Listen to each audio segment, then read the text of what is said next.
Pickle, let's go to the hotline, and let's bring in the play-by-play voice of the Texas Longhorns. You hear him on the Horn in Austin with Jeff Howe on Light the Tower every morning, and, of course, you see him on High School Scoreboard Live on Fox Sports Southwest every Friday evening. We are joined by the great Craig Way. Craig, I guess my initial question is, I haven't seen a webcam shot of the city of Austin since Saturday afternoon. What is the status of the on fire or not of the city of Austin after Saturday's game? Well, I don't think it resembles Chernobyl yet, but there's a buzz. There's a buzz. In fact, in visiting with Toby Rowland, the voice of the Oklahoma Sooners, there's a very similar buzz on both sides of the Red River as they coincidentally get ready to clash on Saturday at the Cotton Bowl in Dallas. So I guess both teams will be bringing the fire with them, so to speak.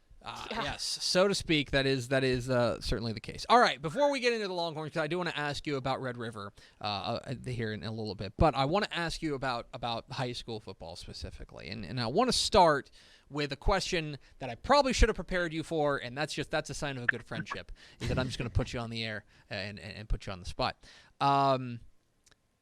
I think there's a lot of teams that can claim to be pound for pound the best team in the state of Texas. I think there's a handful of them out there that are in that mix. But Craig Way, right now here on October 6th, you're looking across the Texas high school football landscape. Pound for pound, because obviously I believe a 6A team would be the 2A team. We're not talking about that. We're talking relative to class. Pound for pound, the best Texas high school football team right now is? Shiner. Pound for pound, and those are the key words there. And now I said that quickly, and I'll stand by it, but I put Carthage in there too. Yeah. And again, it's the pound for pound comparison based on who they're playing. Shiner perhaps into the pound for pound comparison, maybe just a slight edge on Carthage simply because the opposition they faced, where they faced them, and how they have advanced through it. Carthage has been very, very impressive. Argyle's been really impressive. Obviously, teams like Westlake, it looked like they picked up where they left off from a year ago. Ryan looks really, really good and knocking off a pair of state-ranked, top 10 ranked 6A programs. But if you're asking pound for pound, maybe right now a slight edge for me would be Shiner. So I think that's an excellent choice. I think that there's a handful of them. I would probably, for now, hold off on any grand judgments on 6A and 5A teams. I think we're just a little bit too early for that. But yeah, the teams that came to mind would be teams like Carthage, Argyle, Shiner. I think Mart may be in that mix, although we just, Yep. they're so hard to judge. Although I think this week against Bremont we'll get a better feel for them. But that is, to me, the interesting part is that now that we're this deep, I mean, it's crazy to think, but we're this deep into the small school ranks, we can start looking at these resumes. And I think you're right. When you take a look at what Shiner has done, when you take a look at what Carthage has done, to a certain extent, when you take a look at, I would probably put Argyle a little bit behind them between Carthage and Shiner. But yeah, I think that you do have these teams that have, again, October 6th, a lot can happen between now and AT&T Stadium, but it seems like they've separated themselves maybe a small bit from the pack so far.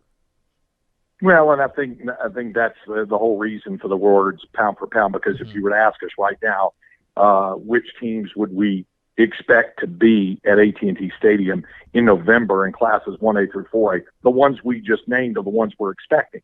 I think we're expecting perhaps Shiner to be there. Now, who knows? Refugio may have something to say about that. Probably will have something to say about it. On down the line, we'll find out. But obviously, Argyle, Carthage, even though they're very competitive divisions that we've seen in 4A, so we'll hold off on complete lead pipe cinch judgment until we see more of land passes, until we see more of Pleasant Grove when you get to the playoffs. West Orange, Stark. Those programs, they've got to have their moment, their opportunity, and their due. But I would say if you're backed into a corner, give me teams that are going to be in each division in the state championship. Some of those are the ones we named. And I completely agree with you that it's such early returns on 6A and 5A. Mm-hmm. That said, and it's probably the only one, with the possible exception of Westlake, the only one that you can truly feel comfortable in saying, oh yeah, they look like they're going to be in Arlington when it's state championship time. The only one out of those two upper classifications that you could feel really that comfortable saying that about right now is Ryan, based on what they've done so far. We're talking with Craig Way, the Texas High School Football Hall of Famer, here on Texas Football Today. Get involved in the conversation at #TFToday. All right.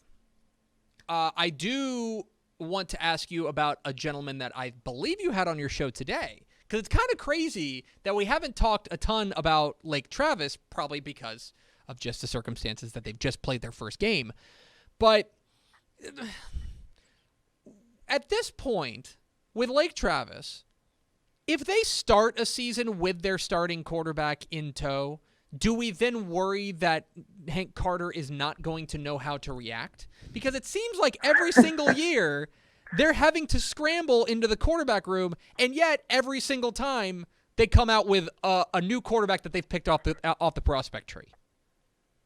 Well, I think that the key in that whole deal, Tap, is that while you and I and maybe Pickle and several others would look at it and say they're scrambling in the quarterback room, there's not much scrambling going on there. They kind of have their plan going back to whether those kids are playing at Lake Travis Middle School or Hudson Bend Middle School. They have those kids fired up and ready to go. And Bo Edmondson was stepped right into the fold and looked really, really good on for the injured Nate Yarnell.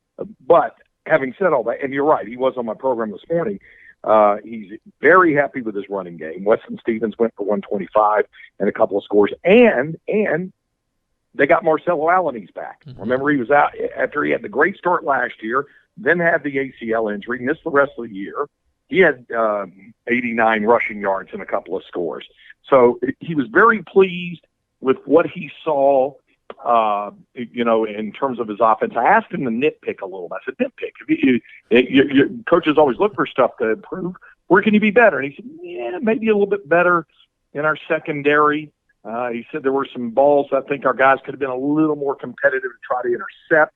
And they faced a good quarterback in R.J. Martinez at Westwood, a good passing attack. But there was very little for them to be displeased about in that first game. I am kind of curious to see, John Walsh gets his first real heavyweight dose of having to compete in this district with San Marcos, playing at Lake Travis on Friday night.